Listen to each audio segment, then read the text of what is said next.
Hi guys, it is me, Tiffany, and excuse my scratchy throat. I have a little bit of allergy issues going on, but at any rate, I am preparing for pollination.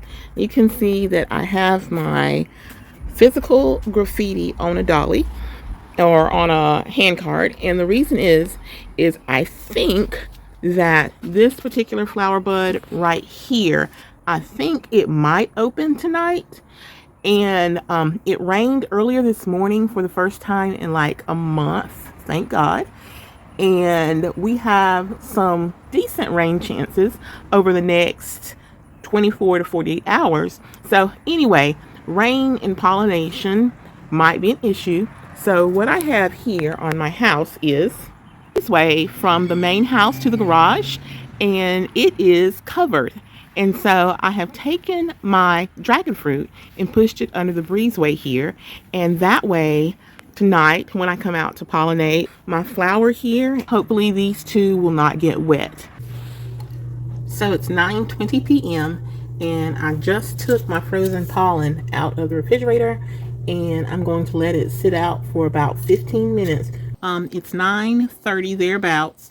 And while I'm waiting for my frozen pollen to thaw out, I'm going to go about the process of trying to collect pollen. So I'm going to stick this spoon under this flower, and I know it's hard for you guys to see, but there are lots of, I believe they're called anthers, right in here. All I'm going to do is just take, this is a chopstick, and I'm just going to agitate the flowers. Or not the flowers, but I believe they're called filaments. And all I'm trying to do is knock the pollen off. And the reason why I'm doing this, I do have other dragon fruit plants that don't have flowers right now, but I do want to cross-pollinate those. And the only way I'm going to be able to do that is to save pollen from this plant. And when the other plant flowers, I'm going to save pollen from that plant as well. So I've knocked it off of this flower, and I'm going to go knock it off the other flower, and I'll be right back. So here's my first flower just starting to open. You can see that this, I think it's called the stigma, is proud of the anthers back here. And so basically this is not going to touch these.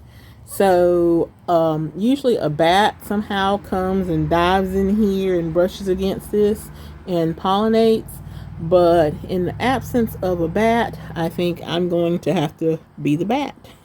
In here, I have mixed some of the pollen that I just harvested with the pollen that was frozen in hopes that something will work. So I'm taking my pollen, dipping a little bit on my brush, and then taking the brush and brushing it right here, hoping for the best.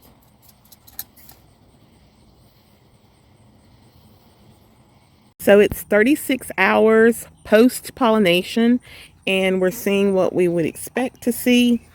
You see that the flower part is drooping, and this is the ovary.